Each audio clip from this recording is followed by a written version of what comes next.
اعوذ باللہ من الشیطان الرجیم بسم اللہ الرحمن الرحیم۔ میں ہوں رضی بھائی اور آج اسی سلسلے کو جاری رکھتے ہوئے دوسری ایپیسوڈ کے ساتھ حاضر ہوں۔ مقدمے کے طور پر میں نے تمام چیزوں کو وضاحت کے ساتھ رکھا تھا، لیکن آج انشاءاللہ ایک ایک نقطے پر ہم گفتگو کرنے جا رہے ہیں۔ آج پہلی ایپیسوڈ ہے، انشاءاللہ باقی ایپیسوڈ نیکسٹ انشاءاللہ آئیں گی جن کے اوپر ہماری گفتگو ہوگی۔ مفتی راشد رضوی صاحب دامت برکاتہ العالیہ آپ کے ایک علمی لیکچر کے جواب میں ایک دیوبندی نام نہاد مفتی نے ایک لیکچر اپلوڈ کیا اور اس کے اوپر جو ہے کئی ایک سوالات اٹھائے۔ سب سے پہلی بات تو یہ ہے کہ انہوں نے بیچ میں ایک ٹرم پیدا کی، ما تحت الاسباب اور ما فوق الاسباب، اس کے چل کے آگے ہم بات کرنے والے ہیں اور اسی متعلق آج گفتگو ہوگی۔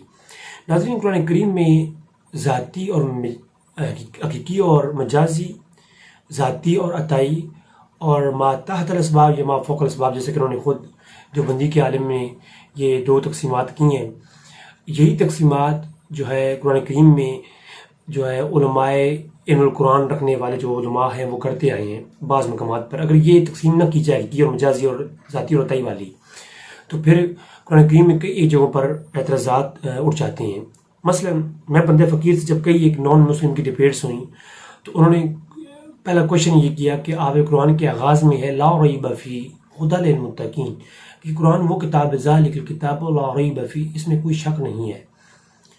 جب اگر قرآن میں شک نہیں ہے تو قرآن پڑھنے والا ایک شخص کہتا ہے کہ حضور علم غیب رکھتے ہیں، تو وہ قرآن کی آیت پڑھتا ہے، سورہ جن کی آیت مستعید عالم الغیب فلا یظہر علی غیبہ احدا الا من ارتضی من رسول، جس میں واضح طور پر علم غیب کا اس بات موجود ہے۔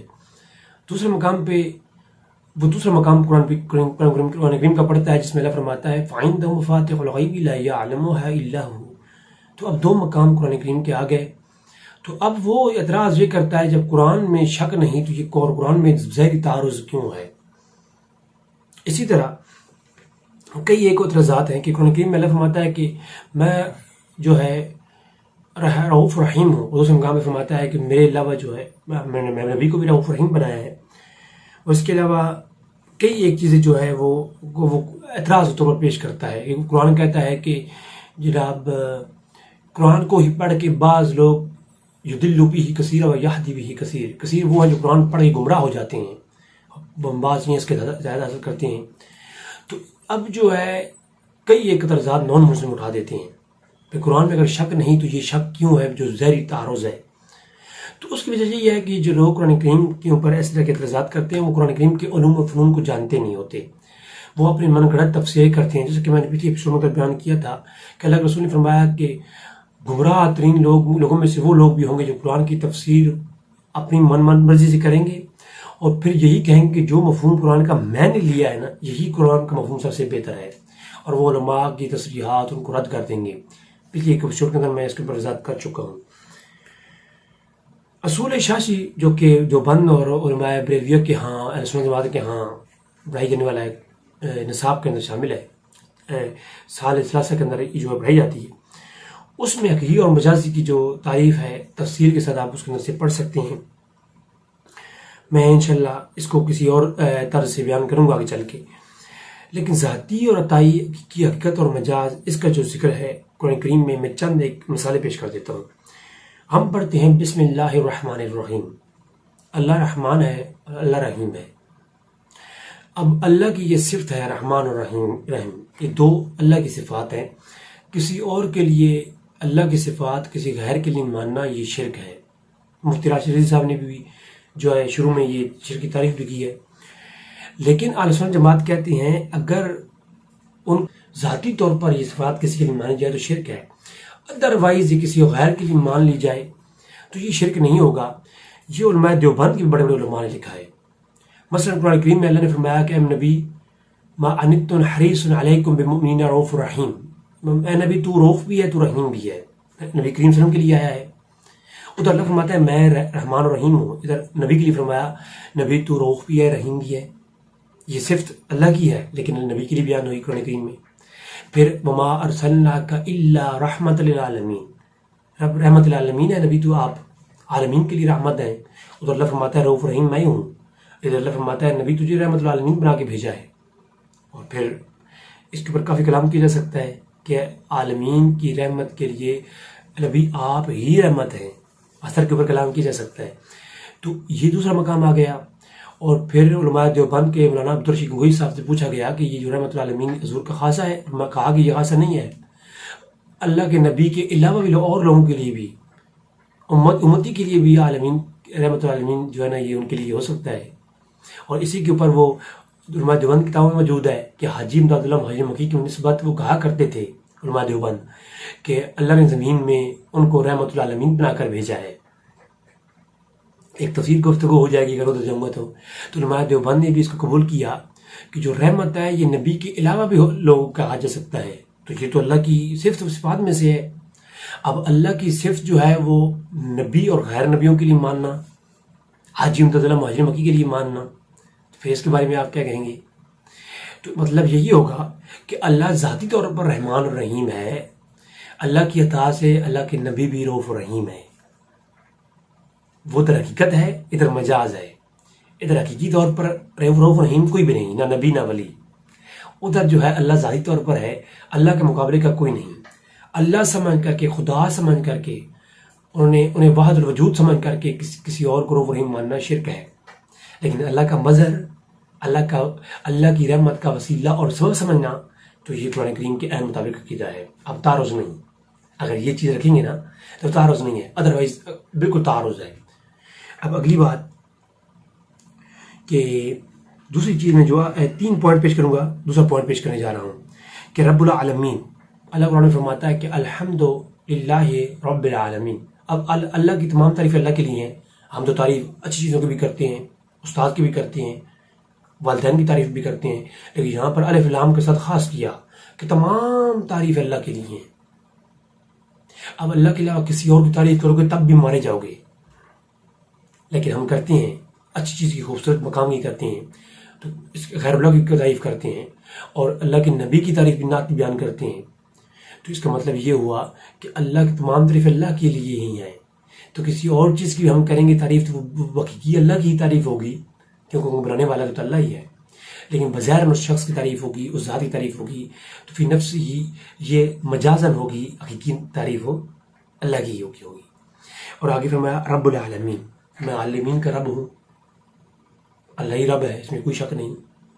اب قرآن کریم میں آپ دیکھیں تو یہ لفظ جو رب ہے، یہ صفت رب جو ہے اللہ نے غیر کے لیے استعمال فرمائی. رب یعنی صغیرہ والدین کے لیے. اور سورہ یوسف کے اندر رب عزیز مصر کو کہا گیا کہ رب بہو خمرہ، قید خانے کے ساتھیوں کو یوسف علیہ السلام کہتے ہیں جب تم جاؤ گے تمہارے خواب کی تعبیر یہ ہے تو اپنے رب کو شراب پلاؤ گے، رب بہو خمرہ. تو قرآن کریم میں سورہ یوسف میں رب کس کو کہا گیا؟ عزیز مصر کو، بادشاہ کو رب کہا گیا. تو بادشاہ کو بھی رب کہا گیا، والدین بھی رب، اللہ بھی رب. اب حقیقی اور مجاز کی اگر قرآن کی جو عین مفہوم اور عین معنی ہے وہی آپ لیں گے، یقینی آپ گمراہ ہو جائیں گے. قرآن کے اندر حقیقت اور مجاز کا جو فرق ہے نا وہ لازم ہے. یہ حقیقت اور مجاز کا فرق نہیں رکھیں گے تو پھر تو آپ بظاہر فتوے لگاتے پھریں، پھر تو ان فتووں سے کوئی شخص نہیں بچے گا. اور آخری جو ٹرم ہے وہ یہ ہے، صرف 96 کے اندر سامری نے ایک بچڑا بنایا، وہ بول بھی رہا ہے، اس میں جان بھی آئی ہوئی ہے. موسیٰ علیہ السلام پوچھا کہ سامری تم نے یہ کیسے بنا لیا، تم جادوگر ہو؟ تو اس نے کہا کہ پاک موسیٰ میں نے دیکھا پاک جبرائیل آپ کے ساتھ گھوڑے پہ سوار تھے، میں نے جبرائیل کو دیکھا اور گھوڑے کے سموں سے لگنے والی مٹی کو اٹھا کر کے میں نے اس کے منہ میں رکھا، اللہ نے اس کو زندہ کر دیا. اب زندہ کس نے کیا؟ اللہ نے. لیکن وہ کافر جو سامری تھا اس نے وہ مٹی اٹھا کے رکھی، اس میں اور مٹی میں اللہ نے وہ جان رکھی تھی. حقیقی جان ڈالنے والا اللہ ہی ہے، مٹی سے جانیں نہیں پیدا ہوتی. ٹھیک ہے، جو زمین گھوڑے کے سموں کے ساتھ لگنے والی مٹی میں اللہ نے اتنی برکت رکھی کہ اس سے جان پیدا ہو رہی ہے. ادھر سورہ مریم کے اندر جو 18 کے 19 کے اندر واقعہ ہے، فارس اللہ علیہ روحنا فتمثل رہا. مفتی صاحب نے تو اتنی بڑی خیانت کی، اتنا بڑا دجل کیا کہ کہتے ہیں جی جبرائیل بیٹے دیتے ہیں. کس کا دعویٰ ہے کہ جبرائیل بیٹے دیتے ہیں؟ ہم یہ کہتے ہیں کہ بیٹے تو اللہ ہی دیتا ہے. اب کوئی شخص یہ کہے کہ مفتی صاحب کو پیدا کر جنم دینے والی اس کی ماں ہے. اب میں بڑی سخت بات کرنے لگا ہوں لیکن مدد کے ساتھ، کہ مفتی صاحب نے بات اس طریقے سے کی ہے سمجھانے کے لیے. اب جانتے ہیں کہ میرا لہجہ جو ہے وہ بڑا آج جانا ہے، میں کسی کو اوپر تبارہ نہیں کرتا، لیکن میں عرض کر رہا ہوں. میں یہ کہتا ہوں کہ مفتی صاحب آپ کو پیدا کس نے کیا؟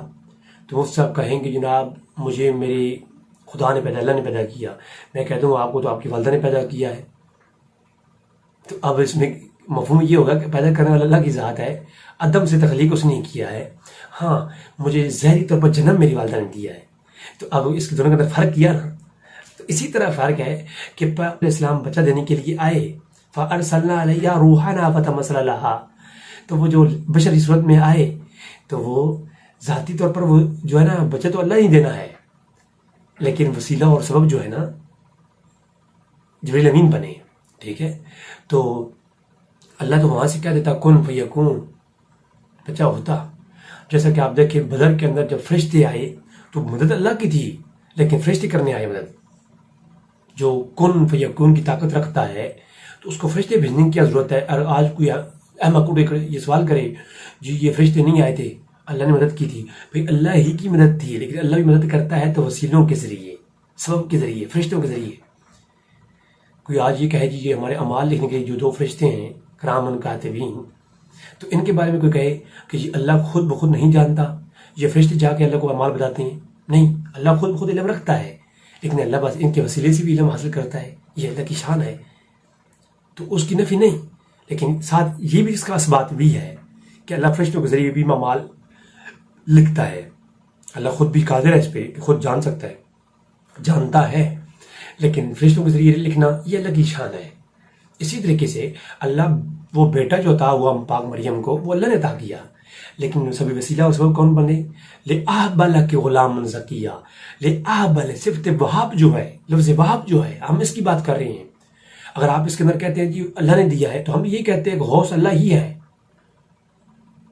غوث اللہ ہی ہے، دستگیر اللہ ہی ہے، غریب نواز اللہ ہی ہے.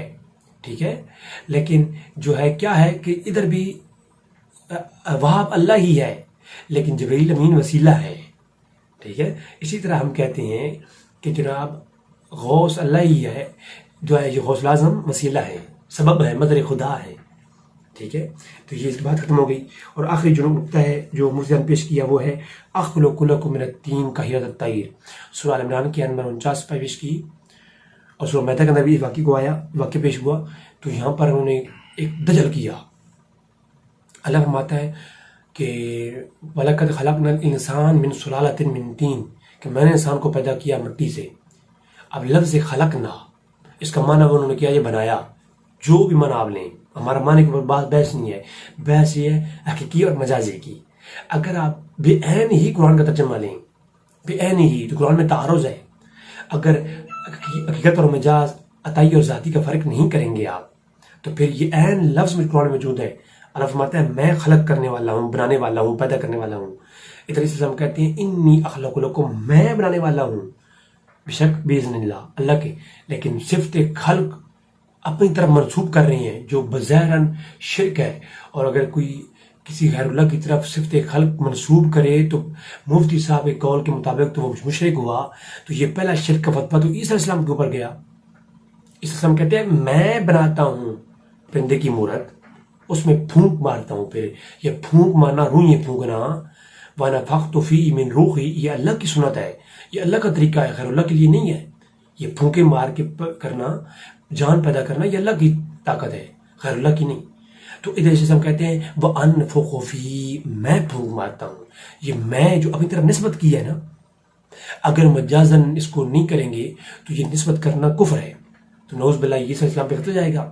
اور پھر فرمایا بِإِذْنِ اللَّهِ، یہ اللہ کے حکم سے. تو جب اللہ کرنے والا ہے تو یہ کیا کرنے کی ضرورت ہے کہ ایسا تو پرندہ بنا دو، بس اللہ اس میں کر دے گا. پھونک مارنے کی کیا ضرورت ہے؟ اس کے اوپر کلام کیا جا سکتا ہے وضاحت کے ساتھ، لیکن میں کیونکہ صرف پوائنٹس رکھ رہا ہوں. تو اگلی بات کہی وَأُبْرِئُ الْأَكْمَحَ وَالْأَبْرَصَ، کہ میں مریضوں کو شفا دیتا ہوں. میں پہلی ایپیسوڈ میں چیلنج کیا تھا کہ عیسیٰ علیہ السلام کے پاس ایک مرتبہ بھی کہتے ہیں معجزہ ہے، اور معجزہ اختیار نہیں ہوتا. میں چیلنج کر رہا ہوں، ایک مرتبہ بھی عیسیٰ علیہ السلام کے پاس کوئی شخص آیا ہو، عیسیٰ علیہ السلام نے اس کے اوپر ہاتھ پھیرا ہو اور اس کو شفا نہ ہوئی ہو. میں کہتا ہوں یہ ریگولرلی کمپیٹنسی تھی اس معجزے میں. اور معجزہ اختیار میں ہوتا ہے نبی کے. نبی جب چاہتا ہے اسے ظاہر کرتا ہے، جب چاہتا ہے صبر کرتا ہے. پچھلے ایپیسوڈ میں وضاحت گزر چکی ہے، آپ سن لیں. اور جب چاہتا ہے جہاد کرتا ہے. ہر جگہ پہ جہاد نہیں کرتا، ہر جگہ پہ معجزہ نہیں دکھاتا، اور ہر جگہ پہ صبر بھی نہیں کرتا. ٹھیک ہے، تو صبر شریعت کی بات ہو رہی ہے. تو پھر کیا ہوا کہ وہاں پر ہزاروں لوگ آتے, آپ صرف ہاتھ پھیرتے اور کہتے میں شفا دیتا ہوں, میں شفا دینے والا اللہ کی ذات. لیکن یہاں شفا کی نسبت اللہ عیسیٰ السلام نے اپنی طرف کی, جو ان کی نظریات حضرات کے نظریے کے مطابق شرک ہے. اور آخری بات ناظرین, جیسے چاہوں گا اس بات کہ یہ جو صفت ہے نا, انہوں نے ظالموں نے عیسیٰ السلام کے متعلق یہ جو پڑھی اور اس کو کہہ دیا معجزہ. تو معجزہ تو نبی کے اختیار میں ہوتا ہے. بھائی میں نے پہلے عرض کیا, موسیٰ السلام کی جو لاٹھی ہے وہ ہمیشہ موسیٰ السلام کے پاس تھی, جب وہ پھینکتے تو وہ کیا ہوتا, وہ سام بنتی.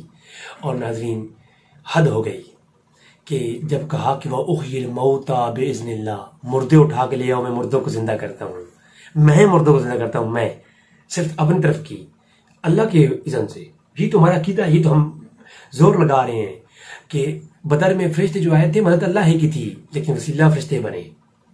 ٹھیک ہے, بیٹا اللہ ہی نے دیا, وسیلہ جو ہے نا غیر اللہ بنا, سبب بنا اللہ عطا کرتا ہے. وہ بخاری کی روایت ہے کہ اللہ زمین میں ایسے اولیاء اللہ ہیں, اگلی ایپیسوڈ کے اندر آئے گا, کہ جن کے سبب سے اللہ تمہیں بارشیں عطا فرماتا ہے, اللہ تمہیں اولادیں دیتا ہے, اللہ تمہیں خوشیاں دیتا ہے, اللہ تمہیں فصلیں اگاتا ہے تمہاری.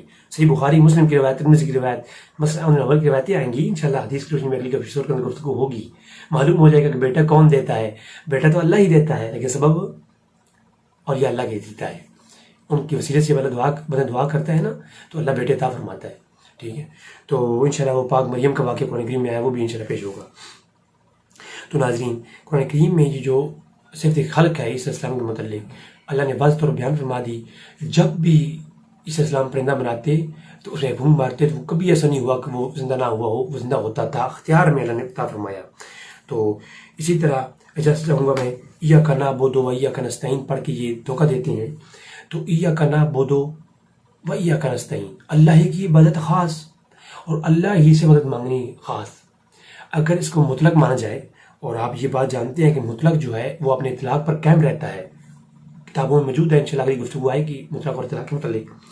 تو ایاک نعبد و ایاک نستعین میں تو یہ ما فوق الاسباب اور ما تحت الاسباب, یہ بھی ماننا شرک ہے. اس آیت کو اگر حقیقی طور پر معنوں میں ہی لیں گے, جیسے کہ وہابیہ لیتے ہیں, اور وہابیہ کہتے ہیں کہ جناب دیکھیں قرآن میں ہے کہ اللہ ہی سے مدد ہے اور کسی سے نہیں ہے, تو اگر اسی کو یوں ہی سمجھیں گے, اسی کو مطلق رکھیں گے, تو پھر ما تحت الاسباب جو آپ لیتے ہیں, مجھے پانی دے دو, مجھے پیسے دے دو, میری ہیلپ کرو, یہ کرنا بھی شرک ہوگا. اس آیت میں کوئی ایسی تصریح نہیں ہے کہ ما تحت الاسباب, یہ تو ہمیں یوں کہیں یا اللہ میرے مولا, ما فوق الاسباب تو میری مدد کرنے والا کوئی نہیں, تو ہی مدد کرے گا. ما تحت الاسباب تو میرا بھائی میری مدد کر دیتا ہے, میرا فلاں مدد کر سکتا ہے, لہذا ما تحت الاسباب تو حصول مدد کے ذرائع اور بھی ہیں, تو میرے اللہ میں ان سے مدد لے لوں گا, تمہاری ضرورت نہیں. ما تحت الاسباب تو میں تم سے نہیں مانگتا, ما فوق الاسباب تو عطا فرما. ایسا کوئی طریقہ کار ہے؟ ایسا تو کرنا شرک ہے. اور ما تحت الاسباب جو ہے نا وہ لوگوں سے مانگ لو, ما فوق الاسباب صرف اللہ دیتا ہے, کوئی اور نہیں دے سکتا, تو یہ ایسا کرنا تو یہ شرک طرف لے جانا ہے. ہم تو یہ کہتے ہیں اللہ ہی دینے والا ہے, ایاک نعبد و ایاک نستعین. ہاں, اللہ اپنے بندوں کی وسیلے اور سبب سے اور مظہر عتم سمجھ کے ان سے مانگنا بالکل اللہ تعالیٰ فرماتا ہے. حاجی امداد اللہ مہدی مکی نے لکھا, اور انشاءاللہ تعالیٰ اگلی ایپیسوڈ میں آئے گا. آپ کی دعا کا طالب, آپ کی دعاؤں کا خاص مجھے ضرورت ہے. اس وقت کسی مشکل میں ہوں, آپ لوگوں کی دعاؤں کی ضرورت ہے. انشاءاللہ تعالیٰ میری ولیت سے لگ رہا ہوگا, میں جہاں بیٹھا ہوں کوئی گیٹ اپ نہیں میرا, کوئی امامہ شریف نہیں باندھا ہوا, کیونکہ میں بس ایمرجنسی میں ویڈیوز بنا رہا ہوں. آپ کی دعاؤں کا طالب ہوگا اپنا بھائی رضی بھائی. السلام علیکم ورحمۃ اللہ وبرکاتہ.